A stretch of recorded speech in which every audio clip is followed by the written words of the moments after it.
Hari Om. Now, here with Balajyoti Kids, we are recording all daily prayers. From morning to morning, we are getting from the bed till we are going to the bed. Plenty shlokas we have to chant. We have to learn first properly, know the meaning, and then we should learn and then chant that. If we are not learning or listening properly, definitely we will not get in the lifetime itself. If we are listening properly, definitely we will get that. Everybody, please concentrate and then chant the verses. Start.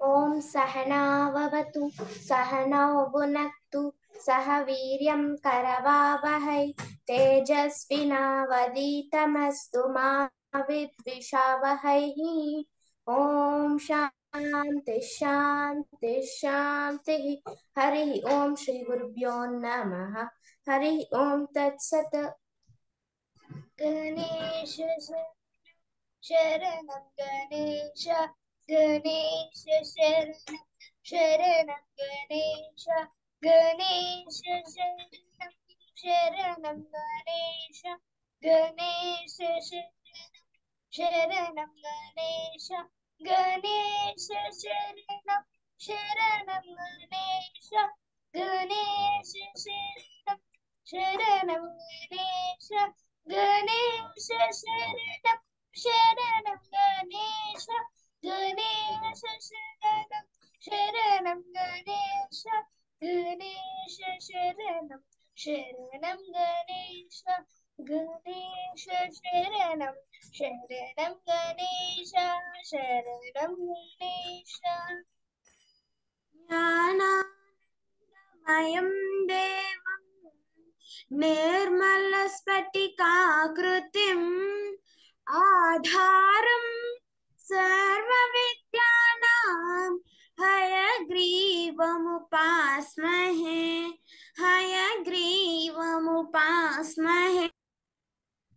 या कुन्देन्दुतुषारहारधवला या शुभ्रवस्त्रामृता या वीणा वरदण्डमण्डितकरा या श्वेतपद्मासना या ब्रह्माच्युत शङ्कर प्रभृतिभिः देवैः सदा पूजिता सा मां पातु सरस्वती भगवती निःशेषजाड्यापः निःशेषजाड्यापः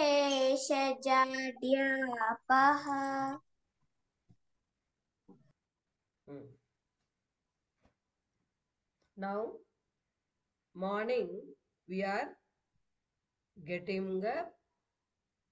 We should turn towards right side and looking at our hands, and we should chant this shloka. Start. कराग्रे वसते लक्ष्मीः करमध्ये Hari Om, Saraswati stop, Aditi, stop. Whatever I taught, that only you have to. You are separately, you are telling, you stop. Jashu, if you know properly, you tell. कराग्रे वसते लक्ष्मीः करमध्ये Stop. You also don't know. Amma.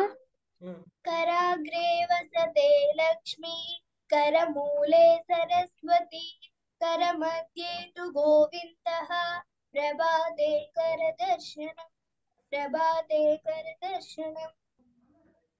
कराग्रे वसते Lakshmi करमूले Saraswati करमध्ये तु गोविन्दः प्रभाते करदर्शनम्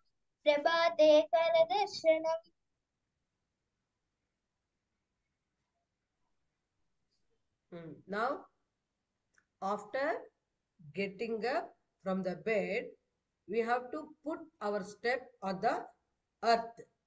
Before that, we have to chant this forgiveness shlokam. समुद्रवसने देवी पर्वतस्तनमण्डले विष्णुपत्नी नमस्तुभ्यं पादस्पर्शं क्षमस्व मे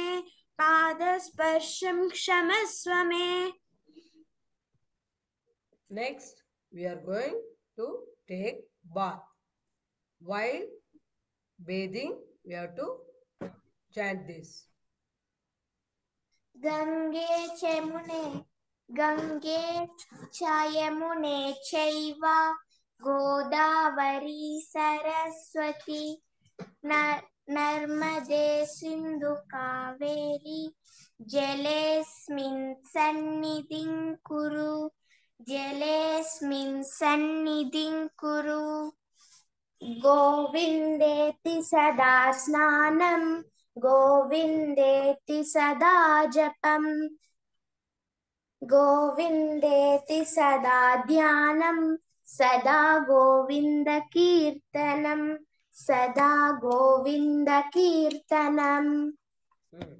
Now, after taking bath, we are going to the puja room, and mother is lighting the lamp.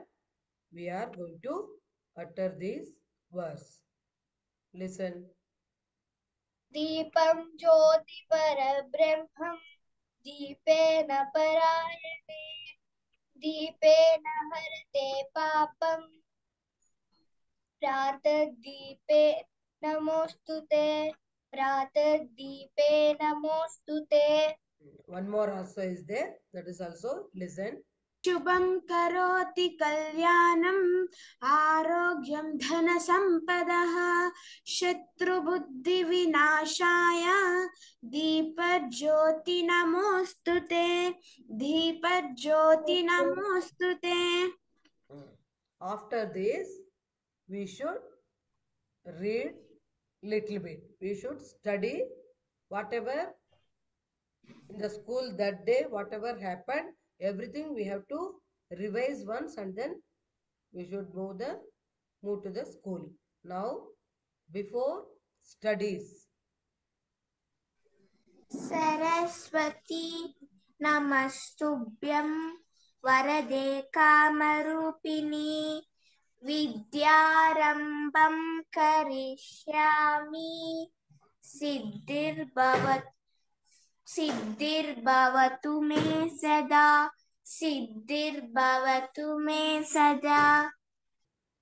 Before having food, we should chant this and then have. Chant.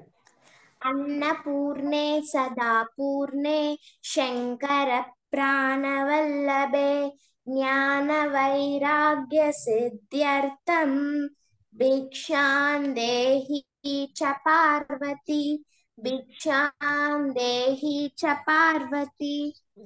is one more shlokam is there. That one. ब्रह्मार्पणं ब्रह्म हविः ब्रह्माग्नौ ब्रह्मणाहुतं ब्रह्मैव तेन गन्तव्यं ब्रह्म कर्म समाधिना This is also before food. We have to chant this. After this, again evening we are coming back from the school, and then taking bath. Afterwards, we are entering into the puja room. That time we have to chant this. Okay, you do. दीपं ज्योति परब्रह्म ब्रह्मा दीपेन परायणे दीपेन हरते पापं संध्या दीपे नमोस्तुते संध्या दीपे नमोस्तुते. After this, again we are going to have food, reading, everything, studying, writing, everything will be there.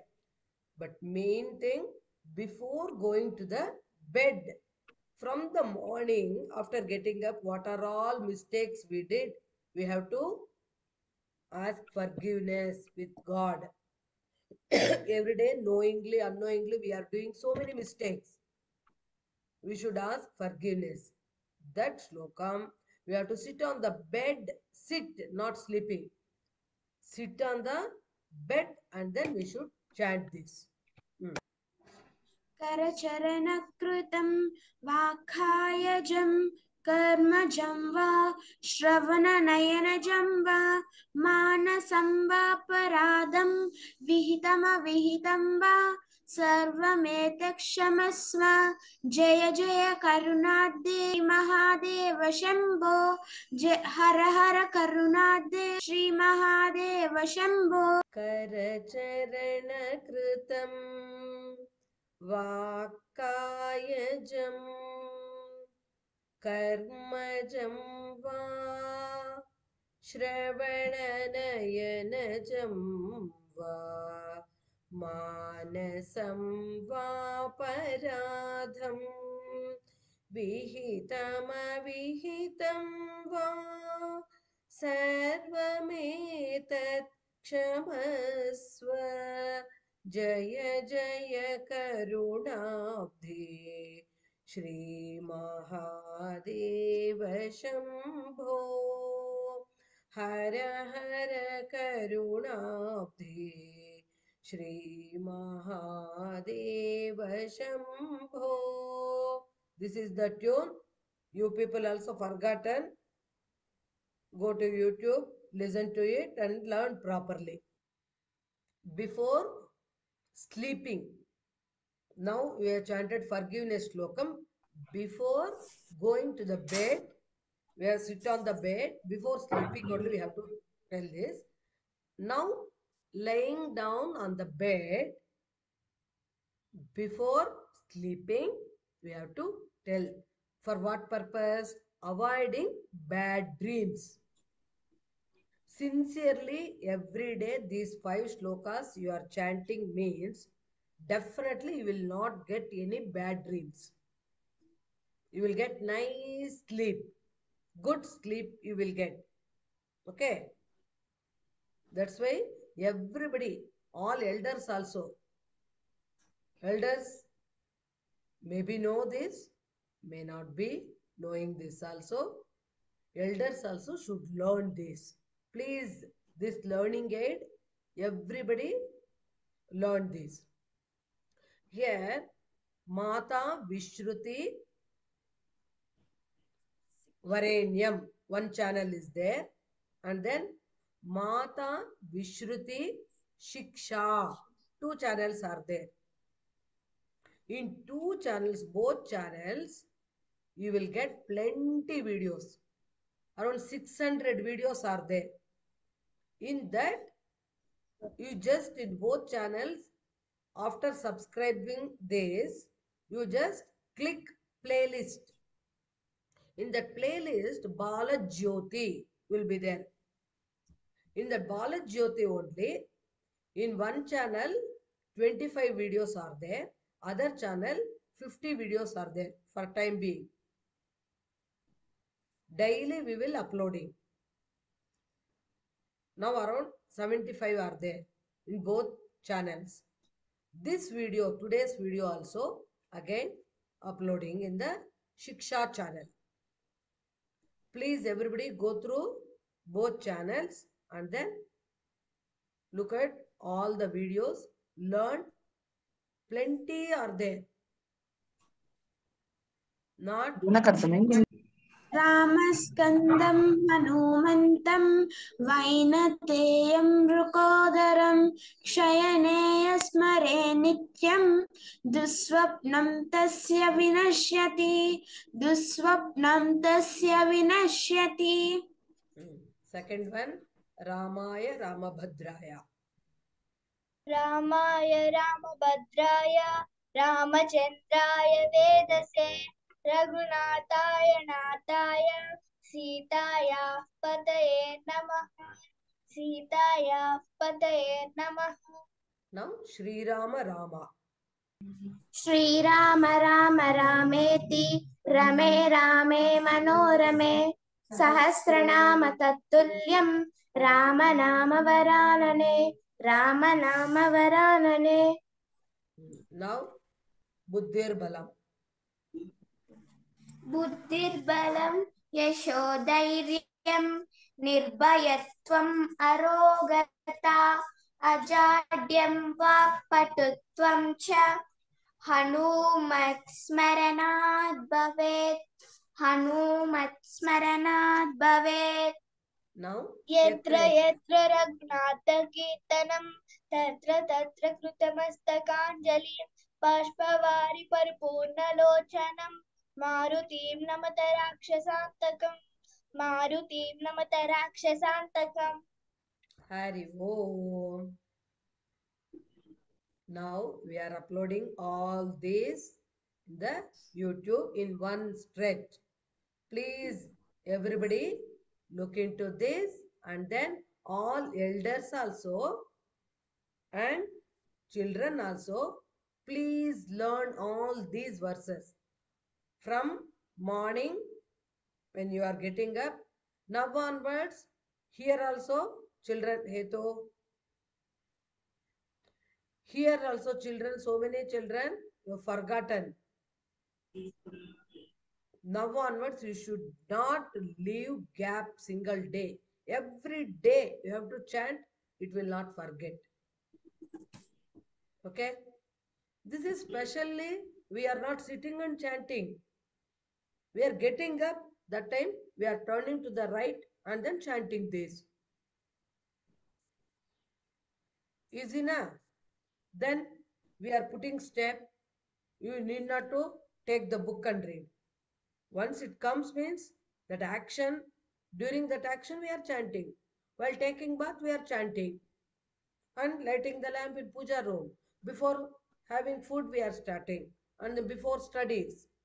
And then before going to the bed also we are chanting. For this we need not to spend any money also, much time also. During our action, that time only we have to chant this. Okay? With action. Now I showed na. Do.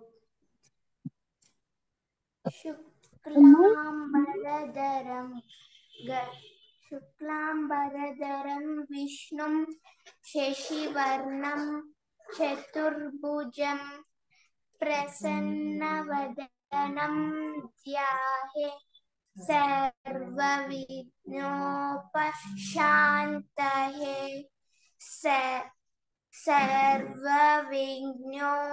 सर्वविघ्नोपशान्तये